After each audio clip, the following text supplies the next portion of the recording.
Assalamualaikum warahmatullahi wabarakatuh. Pada video kali ini, kami akan membahas tentang pembelajaran menulis berbasis karakter pada mata kuliah Pendidikan Bahasa dan Sastra di kelas tinggi.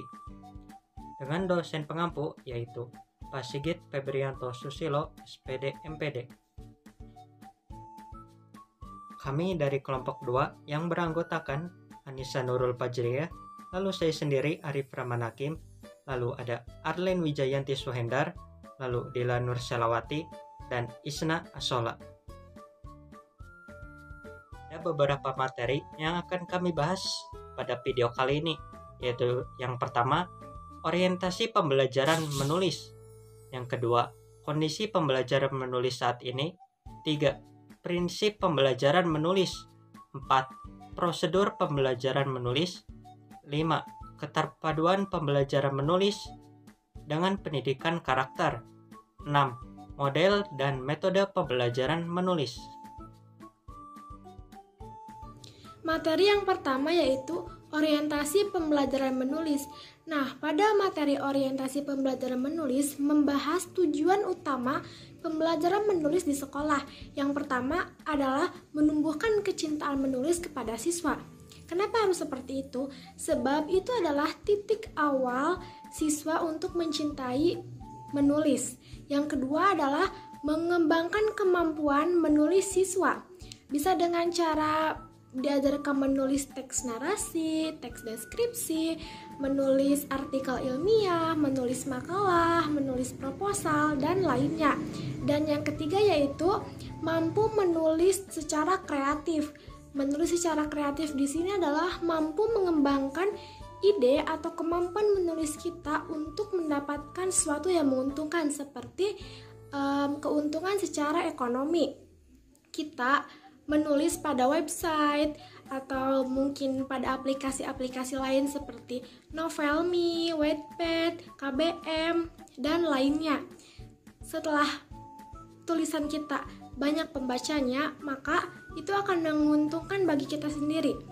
Selanjutnya yaitu terdapat beberapa konsekuensi bagi guru selama pembelajaran menulis berlangsung. Yang pertama, guru hendaknya menguasai konsep, jenis-jenis kepenulisan, strategi, media publikasi, dan pendekatan-pendekatan lainnya. Misalnya, guru bisa menggunakan pendekatan gramatis, pendekatan frekuentif, pendekatan formal, dan konsep tata bahasa untuk memperbaiki atau mengajarkan konsep kepenulisan yang baik kepada siswa. Yang kedua adalah guru hendaknya terbiasa menulis untuk menjadi contoh bagi siswa agar semangat dan termotivasi untuk menulis. Yang ketiga adalah guru senantiasa melatih kemampuan siswa mulai dari tahap penangkapan ide sampai tahap penyampaian ide. Yang keempat adalah guru senantiasa memberikan bimbingan, motivasi, arahan agar siswa terpacu untuk menulis. Yang kelima adalah pembelajaran menulis hendaknya tidak dibatasi ruang kelas, sehingga siswa dapat berkonsentrasi dimanapun ia berada. Dan yang selanjutnya adalah pembelajaran menulis hendaknya mengacu pada pola tulis, pikir, kontrol, atau TPK. Dan yang terakhir, pola ini memicu siswa untuk langsung menulis tanpa banyak berpikir, lalu meninjau apakah tulisannya sudah baik atau belum baik. Dan yang terakhir, mampu mengontrol tulisannya dari segi kaidah kebahasaan dan kaidah kepenulisan. Materi selanjutnya yaitu kondisi menulis pada saat ini. Nah, pada saat ini kondisi menulis cukup memprihatinkan ya, karena mengalami beberapa masalah seperti rendahnya kemampuan siswa dalam menulis disebabkan rendahnya peran guru dalam membimbing siswa agar terampil menulis. Guru cenderung menilai kepenulisan adalah sesuatu yang tidak perlu adanya arahan sehingga siswa dapat belajar sendiri. Padahal tidak seperti itu. Hendaknya guru membimbing, membina agar siswa terbiasa menulis. Nah, melihat kondisi-kondisi tersebut, ekologi pembelajaran menulis di sekolah harus segera diperbaiki, mengacu pada orientasi yang benar, yakni siswa mencintai menulis, bisa menulis, dan sebagainya. Guna mencapai tujuan tersebut, hendaknya diperlukan beberapa perubahan seperti dalam pola pembelajaran menulis. Guru hendaknya menggunakan pendekatan yang tepat, menggunakan strategi yang tepat, dan menggunakan media publikasi yang benar untuk menunjang keberhasilan kepenulisan pada siswa, karena materi pembelajaran menulis bukan hanya teori saja, tetapi ada praktiknya.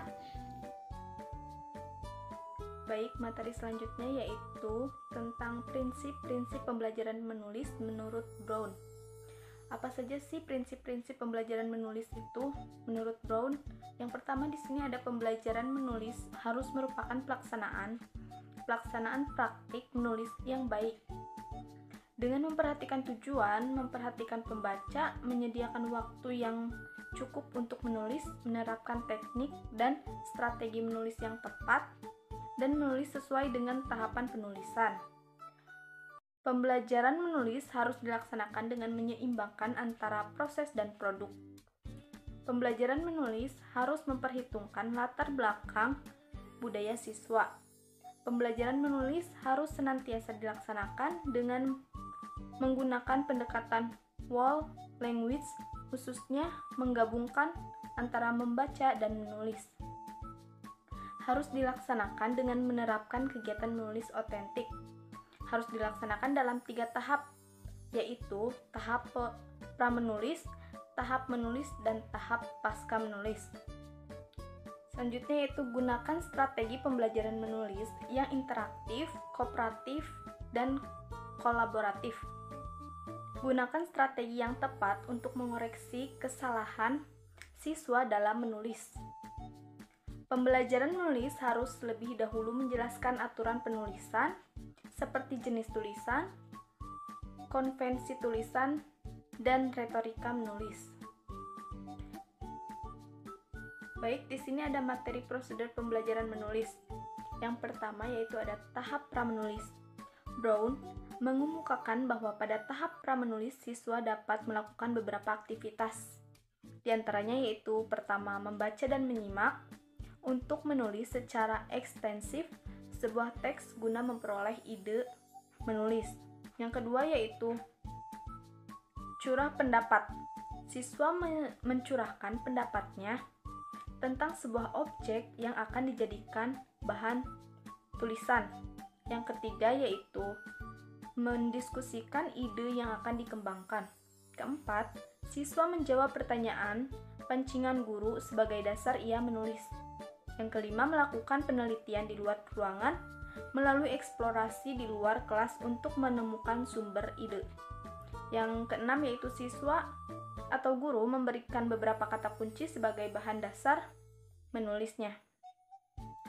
Sorenson mengemukakan beberapa aktivitas sebagai berikut: mengumpulkan informasi. Yang pertama yaitu membaca berbagai bacaan untuk mengumpulkan informasi. Selanjutnya diskusi kelompok, wawancara terhadap narasumber, refleksi diri, membaca jurnal atau catatan yang telah dibuat, curah pendapat, membuat daftar ide, membuat organisasi ide melalui grafik, mengingat pengalaman sehari-hari yang didengar dan dilihat, mengingat pengalaman sehari-hari yang dilakukan sendiri. Tahap menulis. Yang pertama itu mempersiapkan diri, mengikuti kerangka yang telah dibuat, menggunakan pendekatan yo-yo, yakni menulis sesekali, melihat kembali tahap pra-menulis untuk menentukan secara tepat ide penjelasan. Yang keempat yaitu membiarkan arus pikiran selama menulis, jangan pernah memperdulikan penggunaan ejaan, kesalahan kata, dan lain-lain, serta jangan melakukan kegiatan membaca tulisan yang belum selesai. Yang kelima, kembangkan paragraf berdasarkan teknik pengembangan paragraf yang baik. Yang keenam, tetaplah pada tema untuk menjaga kesatuan tulisan. Yang ketujuh, abaikan untuk sementara kesalahan detail khusus. Yang kedelapan atau yang terakhir yaitu tulislah draft sekali saja. 3 yaitu tahap pasca menulis. Pertama, merevisi dan mengedit tulisan sendiri. Kedua, merevisi dan mengedit tulisan atas masukan guru. Ketiga, merevisi dan mengedit tulisan atas masukan teman. Keempat, membaca profesional. Dan kelima, publikasi tulisan. Aktivitas pasca menulis menurut Sorensen tahun 2010, yang pertama, melakukan pengecekan seluruh struktur paragraf. Kedua, melakukan pengecekan terhadap struktur paragraf. Ketiga, melakukan pengecekan terhadap struktur kalimat. Keempat, melakukan pengecekan pada bagian penting. Kelima, melakukan pengecekan terhadap konsistensi baik isi, bahasa, dan ejaan. Keenam, melakukan pembaca profesional untuk menelaah kembali penggunaan tanda baca. Dan terakhir, ketujuh, melakukan publikasi tulisan. Selanjutnya, keterpaduan pembelajaran menulis dengan pendidikan karakter. Prosedur pembelajaran menulis merupakan saluran pendidikan karakter. Pada tahap pra-menulis, siswa dapat melakukan serangkaian aktivitas seperti eksplorasi fenomena untuk mendapatkan ide. Kegiatan ini menuntut siswa untuk mendayagunakan panca indera dan perasaannya dalam menangkap ide dasar bagi bahan tulisannya. Pada saat siswa melakukan kegiatan eksplorasi, ia sebenarnya sedang membiasakan diri untuk teliti, cermat, peka, antusias, tanggung jawab, kreatif, inisiatif, kritis, dan disiplin. Pada tahap penyuntingan dan pembacaan profesional, siswa akan dibiasakan untuk cermat, disiplin, jujur, teliti, analisis, visioner, bertanggung jawab, perhatian, sungguh-sungguh, komitmen, dan nilai karakter lainnya. Model dan metode pembelajaran menulis. Metode yang pertama yaitu metode pemecahan masalah atau problem solving, yaitu penggunaan metode dalam kegiatan pembelajaran dengan jalan melatih siswa menghadapi berbagai masalah pribadi maupun masalah kelompok untuk dipecahkan. Keunggulannya, yang pertama yaitu melatih siswa untuk mendesain suatu penemuan. Kedua, berpikir atau bertindak kreatif. Ketiga, memecahkan masalah yang dihadapi secara realistis. Keempat, menafsirkan dan mengevaluasi hasil pengamatan. Kelemahan dari metode ini yaitu pokok bahasan sangat sulit untuk menerapkan metode ini. Misalnya, terbatasnya fasilitas pembelajaran di sekolah. Kedua, memerlukan waktu yang lebih panjang dibanding dengan metode pembelajaran yang lain. Metode yang kedua yaitu picture and picture adalah suatu metode belajar yang menggunakan gambar dan dipasangkan atau diurutkan menjadi urutan yang logis. Langkah-langkahnya, yang pertama yaitu guru menyampaikan kompetensi yang akan dicapai. Kedua, menyajikan materi sebagai pengantar. Ketiga, guru menunjukkan gambar-gambar yang berkaitan dengan materi. Keempat, guru menunjuk siswa secara bergantian untuk mengurutkan gambar tersebut. Kelima, guru menanyakan alasan atau dasar pemikiran urutan gambar tersebut. Keunggulannya yaitu guru lebih mengetahui kemampuan masing-masing siswa dan melatih berpikir logis dan sistematis. Kelemahan dari metode ini yaitu memakan banyak waktu dan banyak siswa yang pasif. Metode ketiga yaitu examples non-examples adalah metode belajar yang menggunakan contoh-contoh. Contoh-contohnya yang dapat dari kasus atau gambar-gambar yang relevan sesuai dengan KD atau kompetensi dasar. Langkah-langkahnya yaitu yang pertama, guru mempersiapkan gambar sesuai dengan tujuan pembelajaran. Kedua, guru menempelkan gambar tersebut di papan atau ditayangkan lewat OHP. Ketiga, guru memberi kesempatan kepada siswa untuk menganalisa gambar tersebut. Keempat, melakukan diskusi kelompok 2-3 orang siswa dan hasil diskusinya dicatat di atas kertas. Kelima, Setiap kelompok diberi kesempatan untuk membacakan hasil diskusinya. Mulai dari komentar atau hasil diskusi siswa, guru mulai menjelaskan materi dari tujuan yang ingin dicapai. Keunggulan dari metode ini, yang pertama, siswa lebih kritis dalam menganalisa gambar. Dan kedua, guru mengetahui aplikasi dari materi berupa contoh gambar. Siswa diberi kesempatan untuk mengemukakan pendapatnya. Kelemahannya, yaitu pertama, tidak semua materi dapat disajikan dalam bentuk gambar. Dua, memakan waktu yang lama. Poin kelima, metode sugesti imajinasi. Metode sugesti imajinasi adalah metode pembelajaran menulis dengan cara memberikan sugesti lewat lagu untuk merangsang imajinasi siswa. Adapun langkah-langkahnya seperti yang pertama, adanya tahap perencanaan atau pra-pembelajaran. Terdapat adanya penelaah pembelajaran, adanya pemilihan lagu sebagai media pembelajaran, dan ada penyusunan rancangan pembelajaran.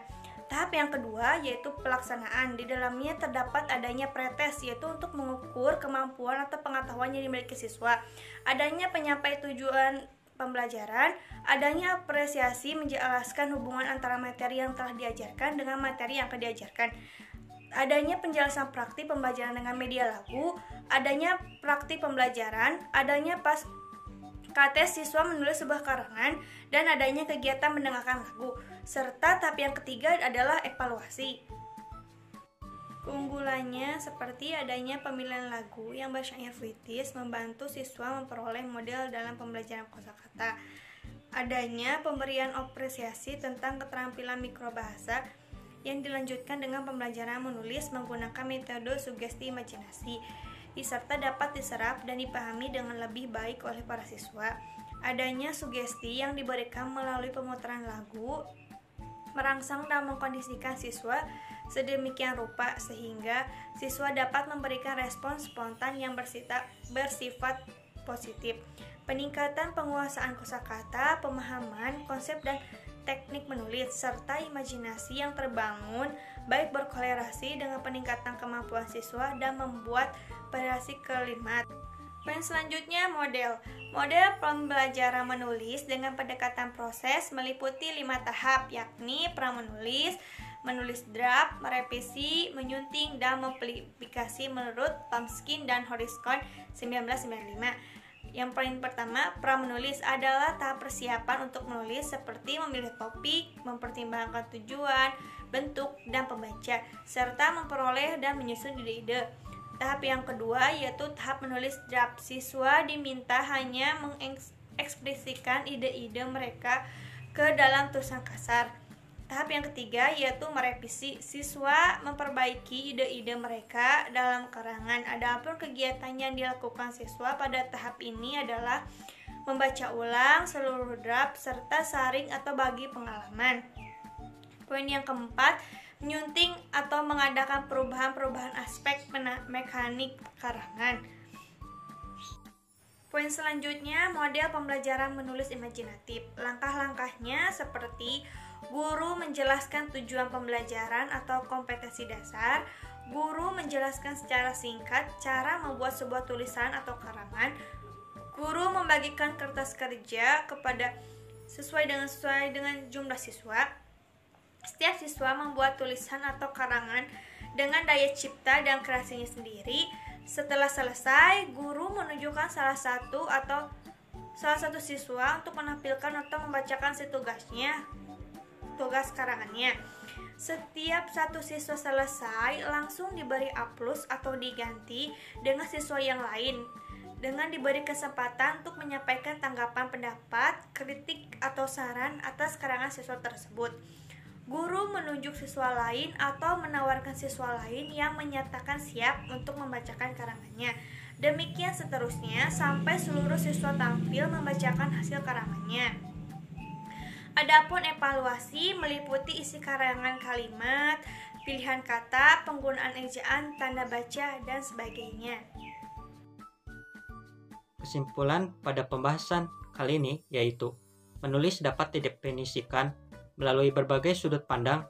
Yang paling sederhana, menulis dapat diartikan sebagai proses menghasilkan lambang bunyi. Pengertian semacam menulis ini dikenal sebagai menulis permulaan. Pada tahap selanjutnya, menulis dapat bersifat lebih kompleks. Menulis pada dasarnya adalah proses untuk mengemukakan ide dan gagasan dalam bahasa tulis.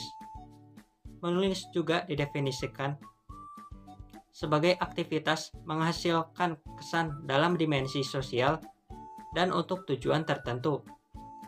Menulis dalam hal ini ditafsirkan sebagai aktivitas membuat makna yang berhubungan dengan pengembangan kemampuan individu dalam memahami konteks sosial, budaya, tempat tulisan tersebut dibuat. Kami dari kelompok 2 izin menutup video pembelajaran kali ini. Kami mengucapkan terima kasih kepada penonton setia yang sudah menonton video pembelajaran kali ini dari awal sampai selesai. Kami mohon maaf atas kesalahannya. Wassalamualaikum warahmatullahi wabarakatuh.